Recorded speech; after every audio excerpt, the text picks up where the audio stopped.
একটি নিরেট ঘনকের ধারগুলির দৈর্ঘ্যের সমষ্টি 36 সেন্টিমিটার। ঘনকটির আয়তন কত? তাহলে একটি ঘনকের মোট ধার সংখ্যা কত? 12টি। তাহলে অতএব ঘনকের মোট ধার সংখ্যা কত? 12। এবং প্রতিটি ধারই সমান হয়, তাদের সমষ্টি বলেছে কত? 36 সেন্টিমিটার। তাহলে প্রতিটি ধার ধরে নিব এ সেন্টিমিটার।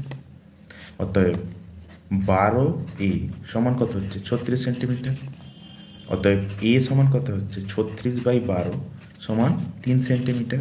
এটাই হচ্ছে কি প্রতিটি ধার বা প্রতিটি বাহু। এবারে কোশ্চেনটি কী চেয়েছে? ঘনকটির আয়তন কত। তাহলে ঘনকের আয়তনের সূত্র কি বন্ধুরা?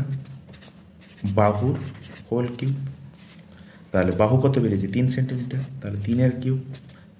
তাহলে 3 × 3 × 3 সমান হচ্ছে 27 সেন্টিমিটার কিউব। এটাই হচ্ছে এই প্রশ্নের অ্যান্সার।